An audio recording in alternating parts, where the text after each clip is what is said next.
whether you're working a 9 to 5 job or a business, even if you really, really love your business. I love what I do, but I don't envision doing it every single day for the rest of my life.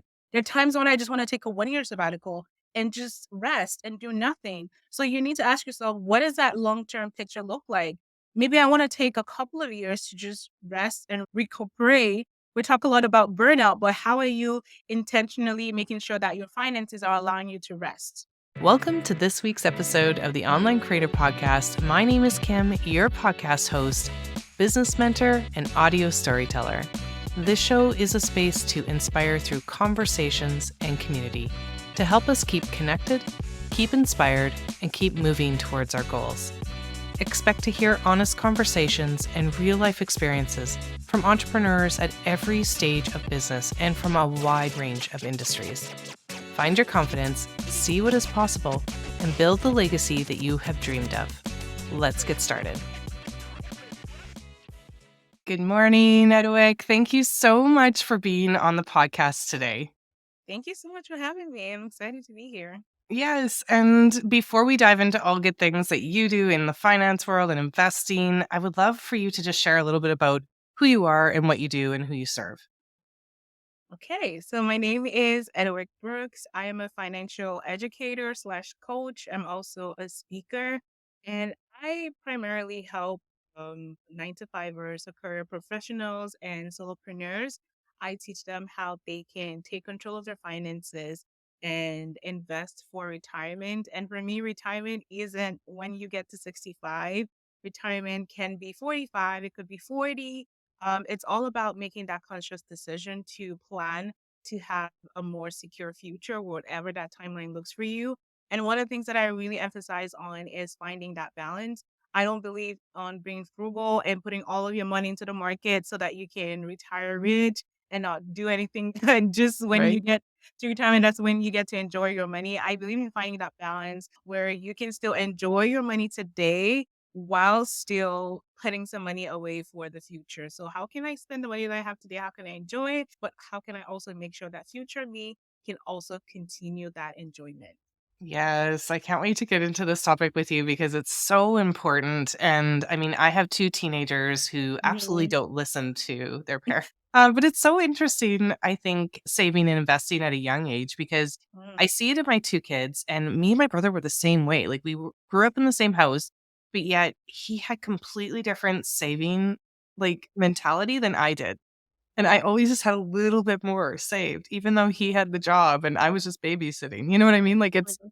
all these things that I think kind of make up who we are and set us up Yeah. for, success in the future. So it's such an important topic. Before we get into that, I love opening up the conversation too with how do you market and promote your business online? Because I also find this very Mhm. fascinating and not everybody is comfortable on all the platforms. So what platform of choice have you chosen for your business and for your personality? For me, it's primarily been Instagram. So Instagram was just kind of my default when I first started because when I started, my business actually started for me sharing my personal finance journey. So I will like show people how much I spent in the month, and a lot of people were interested in that. So that was how I just kind of built that following and built that audience. So I kind of just stuck to Instagram. But I'm actually thinking of diversifying and trying to branch into TikTok. TikTok scares me. Anytime I post something and it goes semi-viral, the comments there, once I post, I run away.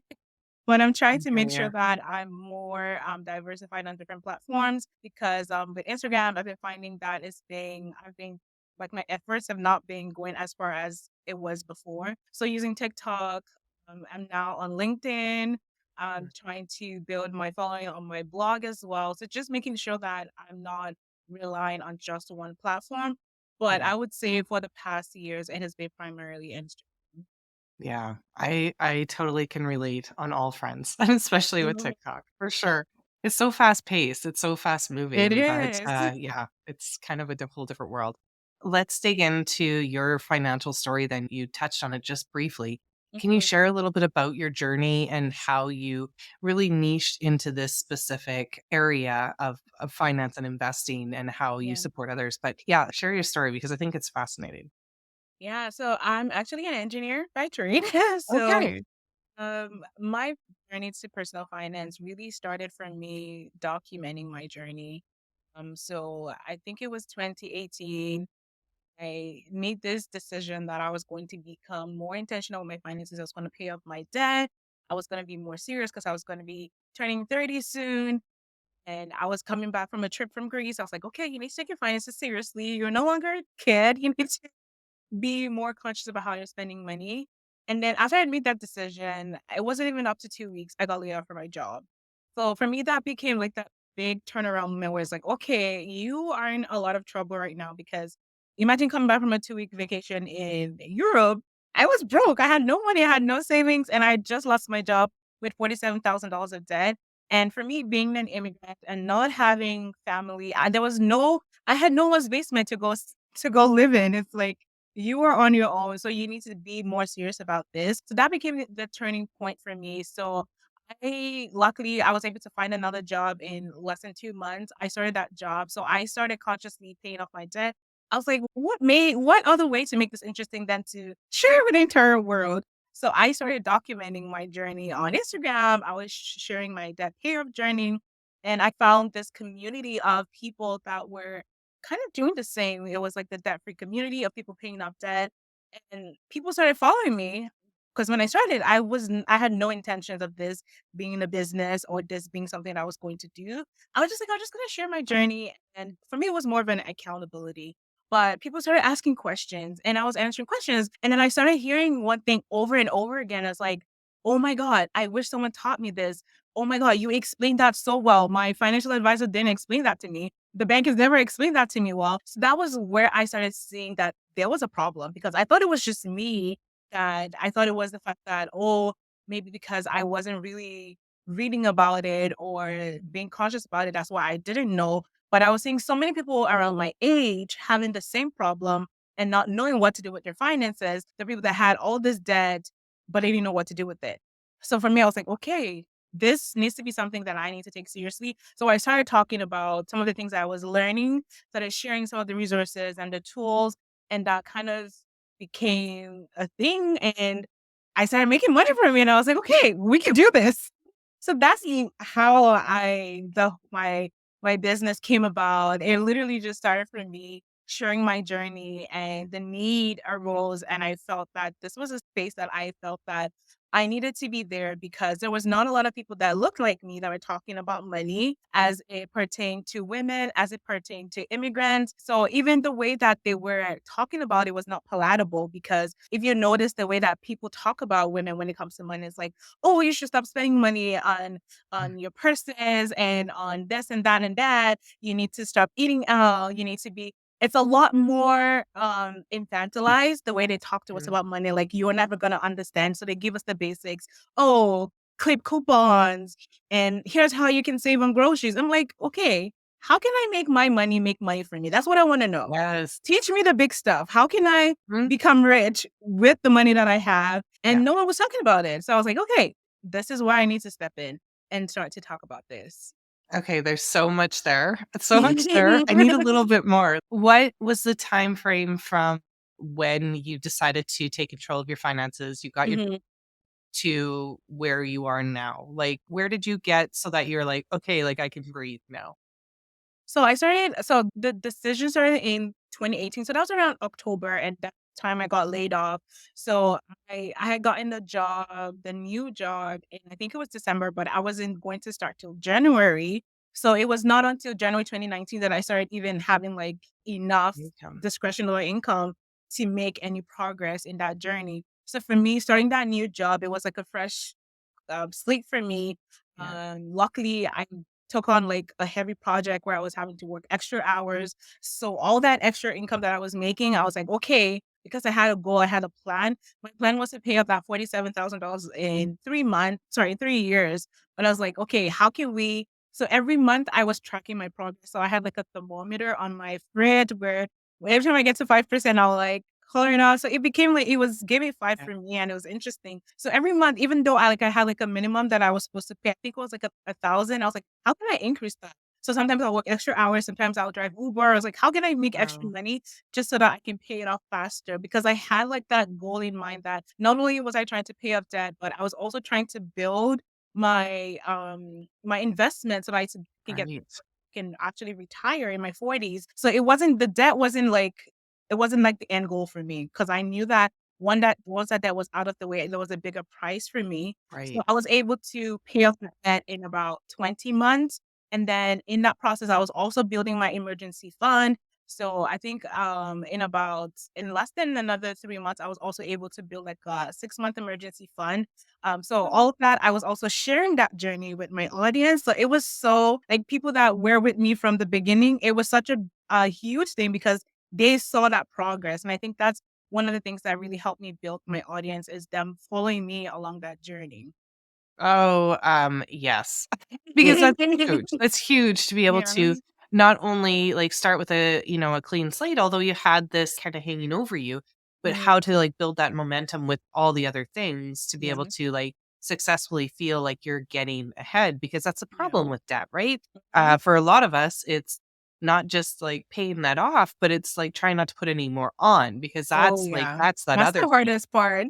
Oh, that's so Staying hard. paying off debt is easy. Staying out of debt is hard. Yes, yes, that's a whole other conversation. So, are you doing this work now online full time? Is it still a part of Yes. your job? Like, when you are, like, Yeah, so I became full-time so another funny story. I like how every journey on my entrepreneurship journey has kind of been not me intentionally wanting to be where I was. mhm, So, 2019, July 2019, that's kind of when I started posting on Instagram. I started growing a following. So around 2020, I started doing like workshops and things like that. So 2021, I was really full into like monetizing some of my offerings because a lot of things I was doing, I wasn't really monetized. I wasn't taking it right, seriously.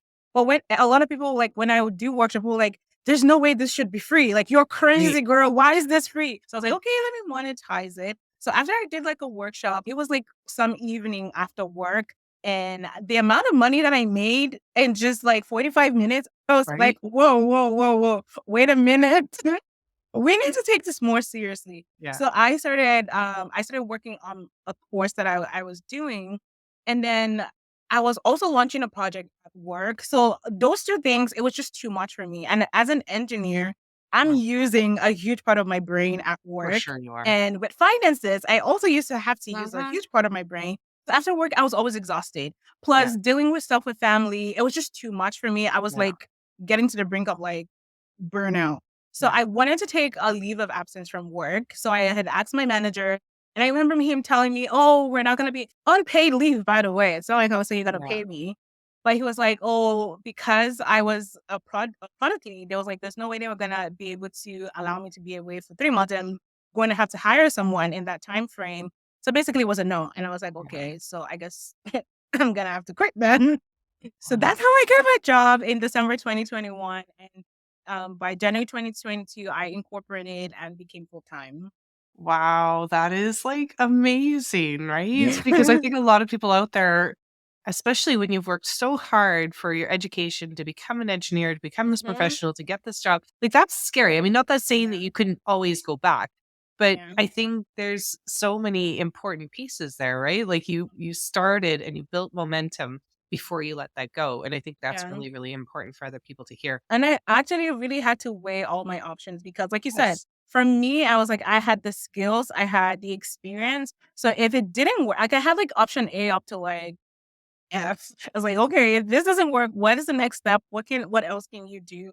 I looked at my finances. I had been able to build a good emergency fund. I had investments that will last me for another like 3 years if things didn't go well. So I was like, okay, you have the financial backup.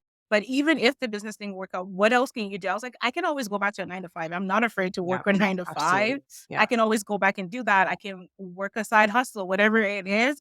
I can do that. So it wasn't something that it was like, "Oh, now I'm gonna do entrepreneurship, it's gonna fail, and there's nothing else I can do after that." Because I think that a lot of people have that fear, if I leave my job and it Yeah. doesn't work out, what do I do next? It's like, okay, if it doesn't work out, okay, what do you do if it doesn't work out? Yeah. That's the part you need to embrace is the what if it doesn't work out? Because we're too afraid to embrace that part, so we don't do it. But you need to write all your options. If this doesn't work out, what do you do? And then if that thing you do doesn't work out, what do you do next? And that Yeah. way it kind of eliminates that fear. Yes, I love that. Okay, before we get into some actionable items for people, I would just love to hear what was the steepest learning curve for you when it came to your own personal finances? Because I know for years we have been told to, invest this, go to your bank and get somebody, whether it's somebody outside of the bank or in the bank, to help you with all those investments. And I literally had to drag my husband to that 1 year appointment every Mhm, year. And he was just like, do I have to go? I'm like, yes, this is so important for our future. But mhm. it's just over COVID, he started learning how to invest himself, and he started like getting inspired about what he could potentially do, and Yeah, the freedom and the possibilities within that. That really inspired both of us because I was just like, what how do you go from like not wanting to go to that 1 year appointment to like yeah. self-directing ourselves, which is Mhm, there's so many cool tools and platforms and ways to learn nowadays, but mhm. that still scares me. It doesn't scare him, but what was the scariest or the most, I guess, like the steepest learning curve for you when it came to personal investing? So, I think for me, when I first started, I think I was trying to overcomplicate it. And because there wasn't a structured way for me to learn how to invest, I think that my engineer brain, I was trying to overanalyze everything. So I was stuck in that analysis paralysis where I was trying to have it perfect from the beginning. So I was like, okay, what's the best way that I can invest? What's the best platform I can use? What are the best types of investments? And so all of that stuff, it's just I was overcomplicating things. And as I started to learn that, oh, you can actually keep it simple and still make a lot of money in the market. And my overanalysis, because of that, I was out of the market for a very long time. And back then I didn't even understand that literally every day that you stay outside of the market, that's how much you're basically increasing your retirement date by almost 3 months or even 6 months. And when I started to do those numbers, I was like, "Okay, let me just do the basics. I don't know what I'm doing, but I'm just gonna do whatever, and at least that money is growing while I figure it out." And that's kind of how my investing journey has been. It's like I didn't have everything figured out from the start, but starting is better than doing nothing. So that was for me just all those years that I stayed outside the market. I didn't start till like I was almost 30, so in my very late 20s. And so every time I do the numbers, like if I started at 20 years old, this is how much I would have probably been retired by now. And that's why I'm such a big, big, big advocate of getting people that are younger than me to start Yes. investing. I'm like, do not try to complicate this. Just put your money in a couple of ETFs, start your investing journey. It's better than doing nothing. It's better than putting that money into something else. Investing will always, always, always give you that better return of your investment. So, Oh my yeah, gosh. Yeah, and you could start with a little amount. I remember when exactly. I first started, I was in university, had no extra money, like none. Mm, And I was just like, I think I was like 19 and I was like, I have to just start with $50 a month. So that's what I did. And by the time I graduated and my now husband and I were engaged and we were looking at purchasing a house, I was able to take that money and I couldn't believe how much it accumulated yeah. to like investing into our first house. He did with his and I did with mine. And we were able to like with that have our first down payment. So it's so important to Awesome. start with just the bare, like whatever you could do Yes. just to be able to get into the habit even of Mm, investing and seeing the returns. And I mean, if you can do it at 20 or at that yeah. age, do it. I mean, any age, start, but Yeah. earlier the better. I always tell people it's not the amount of money that's gonna make you Yeah. rich, it's the consistency. So Yes. if you put $100 today and you don't do anything about it for the next 6 months, you're not gonna make any money. It's Yeah. consistently putting that $100 every month for the Yeah. next however many years. That's what makes you money in the long run. And make it as easy as possible. I Mhm. had it taken out just directly. Just take it out of my account because, like, then I don't see, right? Because I could spend Yeah. $50 on anything. I mean, that was pretty, like, that was a few years ago. I mean, $50 would take quite a while to accumulate, but at least it was Yeah. something. least it was something.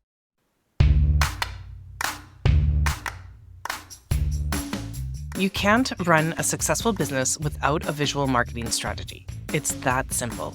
Let me introduce you to my friends at Workplay Branding. They help business owners all over the world generate 6- and 7-figure visual campaigns through the Workplay method.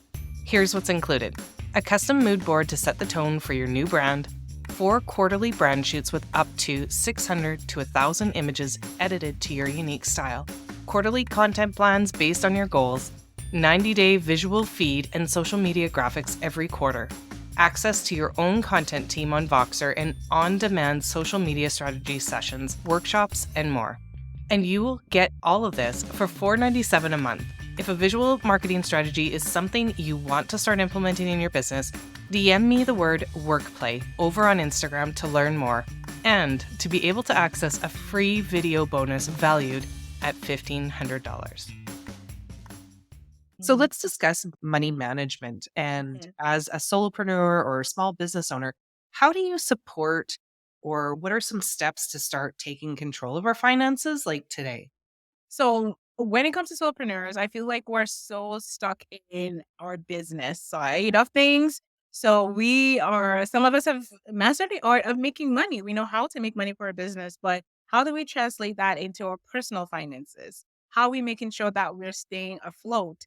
And if your business was not able, a lot of us, we are the brand, we are the business. If you are not showing up, how is your business going to make money? And how are you making sure that you, not just your business, you on the personal side, you're protected? Because you don't want to get into a situation where now you're having to go into personal debt for your business just because you did not take care of your personal finances. So one of the things that I really try to educate people on is, first of all, understanding your relationship with money, which is the money mindset. And for me, money mindset is not just about, I feel like a lot of people focus on the scarcity mindset or the abundance mindset. I feel like we've figured that part out, but really understanding who are you when it comes to day money management. There's some people that they feel a lot of resistance when it comes to putting their money away for the future, because for them it's like, why should I be putting money away for the future when I have immediate needs? So you need to sit down with that and figure out, why am I this way when it comes to money? For some of us, it could be with our childhood relationships, how we grew up. All of that forms who we are today. For some of us, if you grew up around parents that were very frugal, you might go the opposite route where you're like, I want to spend everything that I have. I never want to be able to say no, which that was me. It's not like my parents were frugal, but we just didn't have the surplus. They had enough to give us what we needed to be comfortable. So for me, growing up in a school where there were a lot of rich kids and seeing them have all like these extra nice things, I was like, oh, I want to be able to have nice things. So I started applying. Like I went to school for jobs where I knew I was going to make a lot of money. That's why I became an engineer, because like I need to make so much money so that I can enjoy my life. But that mindset actually led me into debt, because now I was spending money I didn't have because I felt like I deserved it. I was like, I've struggled enough in life. I need to enjoy my money. So that kind of relationship with money could put you in trouble if you don't put the necessary tools in place to make sure that you're not repeating those patterns. So for me, because I know I have that tendency to overspend, I started putting things in place. Like with my credit card, I know that if I walk into Zara and I budgeted $150, there's no way I'm gonna walk away with $150, especially if Right? I have a credit card that has a $10,000 limit. I'm gonna be like, you know what? It's an extra $50 I can pay. But what happens is that at $50, next you're walking into Sephora, you've done an extra $50. You walk into HomeSense, you've done an extra $100. It Mm, accumulates. it So sure that's does. how you start to get into debt, because now you're spending more money than you have. So me being conscious of that, I started putting things in place to make sure that I'm not doing that. So if I budgeted that I wanted to spend $150 for clothes, I'll take out the cash for it. I'll be like, okay, I'll walk in there. That way I know that I only have $150 to spend. If I see something that I really like and I don't have the money for it, I'm just gonna have to wait till next month when I have the money to afford that. So that helped me to become conscious of spending. Another thing that you have to do as a business owner is, this is so, so important, is optimizing your cash flow. As a business owner, we have high months, we have low months. Nobody is making the same amount consistently every month. You have the baseline of how much you're going to make. So when you start paying yourself, you need to start paying yourself closer to that baseline and work on having um a cash cushion in your business bank account. So that is going to be it's not like money that it's almost like an emergency fund, but for your business. So you're not spending that money, and that money is only going to be there whenever you fall below your baseline. So let's say your business normally will make 10K, and let's say for a certain month you're making 2K. So you know that if your business falls below that 2K line, you're already in trouble basically because you need to pay your bills, you need to pay yourself, you need to feed yourself. So in those situations, you can take some money from that cash reserve that you have to pay your bills so that you're not getting into debt or your business is not getting into debt or you're not personally getting into debt. So I feel like every business should have at least 6 months, 6 months of cash reserve. Also, depending on how often you make money, I feel like for a lot of online business owners, it's not really predictable. Sometimes you have really, really good years, and some years it's just a lot slower. So having that cash reserve will make sure that you're able to pay yourself regardless. And then making sure that even with your business, you're keeping a very, very, very high profit margin. If you are in the service-based business, you don't really have a lot of overhead. So it's not like you have inventory and all these things or capital, also equipment that you have to pay for. So you need to be keeping a profit margin of at least 60%. So if your business is not making that, you need to ask yourself, what are the expenses that are making me not making enough profit?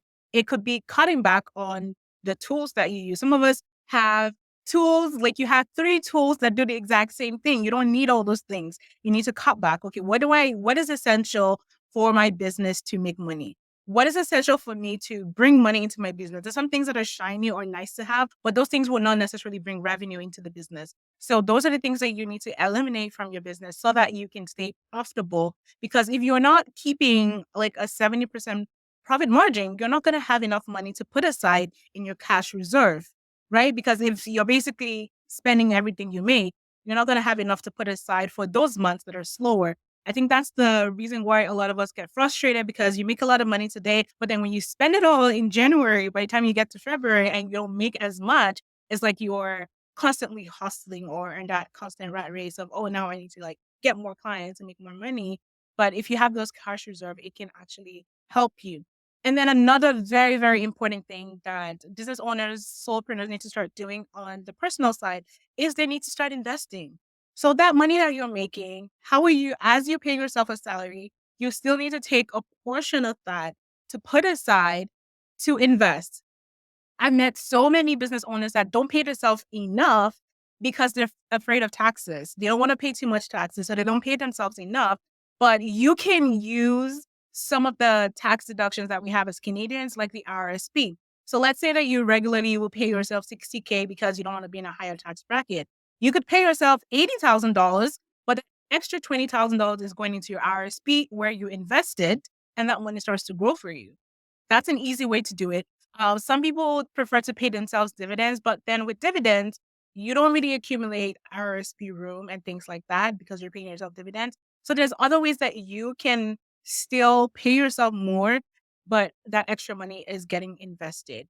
And even on your business side, there are things that you can do in terms of even investing through your business. There are ways that you can also invest. Just make sure you're talking to your accountant so that they can set up a structure for you where it's a lot more tax efficient. So at the end of the day, for me, I think that regardless of what you're doing, whether you're working a 9 to 5 job or a business, even if you really, really love your business, I love what I do, but I don't envision doing it every single day for the rest of my life. There are times when I just want to take a 1 year sabbatical and just rest and do nothing. So you need to ask yourself, what does that long term picture look like? Maybe I want to take a couple of years to just rest and recuperate. We talk a lot about burnout, but how are you intentionally making sure that your finances are allowing you to rest, right? So those are the 2 essential things that I think that we need to do, making sure that that money is finding a way to always, always, always invest some of that money you have because it doesn't necessarily have to be retirement when you get to 65. You could take those breaks in between and you don't wanna a lot of us don't take those breaks because 'cause we're afraid. If I'm not working in my business doesn't make money, but if you invest in other businesses that are making money, you can take that break while they make you money. Yeah. And I think honestly, that's a different mindset, right? Right there. It just depends on like what that generation was like and how you were Yeah. raised once again, right? Because I know for me, traditionally, it was like you stay in that job until tap out for your and I was just like, I'm not staying here till I'm 65. Like, But most of them had forget it. pensions though, so it was good. It was easy for them to stay. Now most jobs don't have that pension, so Not even if you like that. stayed, you're not getting anything at the end. Well, that's exactly right. Like, you don't get a medal, like, you don't get an Yeah. extra bonus on top of it. It's kind of crazy how the doors to possibilities can really open when you think differently about investing, and I think you Yeah. really gave some good tips there and advice, and one of them for sure is, not only the mindset piece, but the day-to-day, what you can do day-to-day, checking in on what you are, paying for, and I try to do that like every 3 months, to be honest, because I'm just like, "Oh Mhm. my gosh, what platforms am I using here? What can I like lower so that" Oh, right, because I think that's important. Money tends to scare us entrepreneurs if it's not Mhm. something that we have traditionally had to take care of. Because if That's we true. traditionally have come from, a 9 to 5, that's all looked after kind of thing. Like, Yeah. as far as the business part of it, Mhm. personal finance, we've always had to look after, but thinking differently about our own business and how we pay ourselves and also trying to be as creative as possible because you're right. I think there's creative ways that we could invest in ourselves Mhm. and, pay ourselves so that Yeah. we can take those breaks. I love that point. That's probably like my favorite piece that you mentioned was having our finances allow us to take those breaks and Mhm. to think a little differently about that. We don't, we can take a few months off if we want, if we Mhm. set our business up right. If Yeah. we don't, then we are like going to be in those You're ebb gonna and be flows working every single day. forever, forever. And not sustainable either, right? I No, mean, it's not. we want to be able to take breaks. Like it's human nature to be able to take a break, to be able to breathe and relax. What is the most favorite part of what you are doing in your business now? I would love to hear, like what's your favorite part with working with people with finances? Oh my God, the transformation, just seeing people go from a place of that lack of confidence, especially with investing, it just gives me so much joy to see people that are like, oh my gosh, this is so confusing. I don't know what I'm doing to be like, oh my gosh, this is fun. I like this. And that's a majority of what I do with the work that I do with the women that I work with is helping them feel that confidence with their money because I feel like as women, we tend to take a step back when it comes to our money. We feel that someone else is more intelligible or someone else is a lot better with managing our finances. And it's so funny because most of the people that have come to me, they've worked with a financial advisor. But when we compare their portfolio, it's really very mediocre. It's not really doing a lot. But we'd rather hand off that risk to somebody else. We'd rather hand Right? off that responsibility to someone else.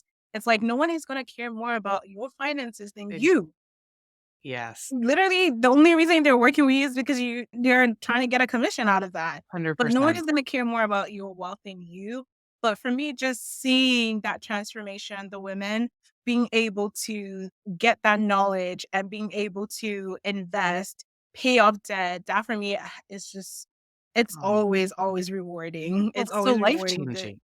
It All the literally is. stories that I've heard, like people being able to quit their jobs because now they were able to save, people being able to be ready to start a family, like just having that financial security, that knowing that, okay, I can take the next step. I can go buy a house now because I'm well equipped. That's just, it brings me so much joy. Oh, 100%. I could see it. I know it lights you up.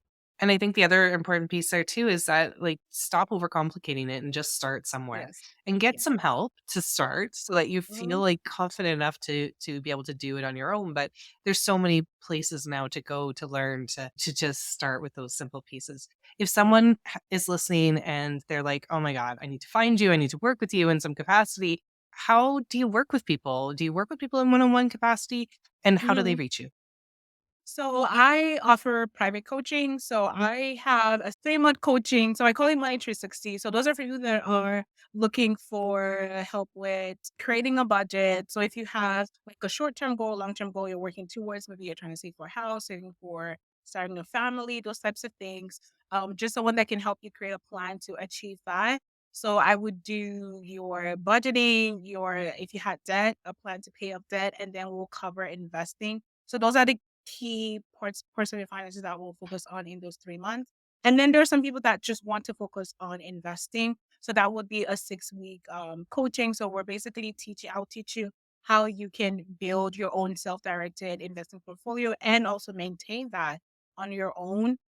And then outside of the private coaching, I have an investing course called the Stack My Dime Blueprint. It's self-paced. You can take it at any time. It's beginner friendly. So if you have zero knowledge, you don't even know what investing is, perfect for you. So that's the second thing. And then the third thing I have right now, I'm actually doing an investing challenge where I'm trying to get people motivated to start investing. So this is for anyone that, whether you're a beginner, you're an intermediate, but maybe you start investing, but you're not consistently investing. So this is kind of like a community where all investors can come together. There's it's Molika Investors Forum, and we launched in January, and it's been so exciting. So far, we've invested over $71,000. And Wow. it's just amazing to see how much we can do when we are collectively motivating each other. For me, why I started this is because sometimes I'll have questions, but then I go to Google and it's just stupid. It's like there's Yeah. nothing really there. But with that forum, like people can ask questions, like if you have a particular challenge, and it doesn't even necessarily have to be investing, any money question in general. Like there are other women in the group there that can answer your question because they've been a similar scenario. And yeah, so you can find me Two Sides of a Dime. That's my website. Two Sides of a Dime on all platforms actually. So Instagram, TikTok. We're starting YouTube soon, so watch out for them. Branch, Link me. that's so Link good. actually my name Eduek Brooks, but those are the ways that you can find me. If you have any questions, you can reach out to me via DM. All of my links are on my website as well. Yeah, I'll make sure they're all linked, and I love your offers because it really does serve anyone at on Yeah, their journey, right? So whether they want a DIY, but they still need a little support, or if they just need some one-on-one. And 6 exactly. weeks and 3 months are such great containers because they're, Mhm. that 3 months is long enough to help them and support them and see some progress for Yeah. them to be able to take on and go for themselves. But yeah, that's so exciting. I love this. Finances is so important, and we need to stop, tiptoeing around them or thinking Mhm. that we'll get to them someday. Today is the day. Start somewhere, somehow, and reach out for help if you need it. Yeah. So, Yeah, before we wrap up, I love just kind of having a reflective question. mhm. And I'm so interested to see how you respond to this. What does success mean to you now that you have Mhm. left, that 9 to 5, that traditional 9 to 5, branched off into this entrepreneurial world and are doing such amazing things? What does that mean to you? Success for me has always been about being content in whatever phase I'm in, knowing what's enough for me at each stage in life. Not necessarily like I'm a goal setter, like I can always look to the future, but also being present in the moment and saying what I have right now is enough and Mhm. being content in that moment because I could put a figure to it. I could be like, oh, it could be 7 figures or it could be 8 figures. And I get to the 8 figures and I still don't feel like it's enough. So for me, it's like, how do I feel like I'm content in each season that I'm in? To me, that's what success looks like. And I want to be able, if I'm able to look at my life at any moment in time and say that I feel good about where I am mentally, physically, spiritually, and financially, I feel that I am successful at that point in time. If I feel like all those things are covered, because sometimes we might focus on one thing, but the other things are lacking. Mhm. But being able to be well rounded in that sense to me would be living a successful life. Yes. Oh my gosh, you're such a great example of what is possible. Thank you so much for joining me today. I hope somebody grabbed some knowledge, tidbits that you shared, and reach out and find you. Thank you so much. This was so fun. Thank you so much for having me. Thanks again for tuning into this week's episode of the Online Creator Podcast. If you haven't subscribed to the show yet, please do so on your favorite media player. And come check us out over on YouTube, where you'll have full access to our episodes on video there. You can check out the important links mentioned in today's episode in the show notes, and please join the conversation over on Instagram at May and James Co. I'll see you next week.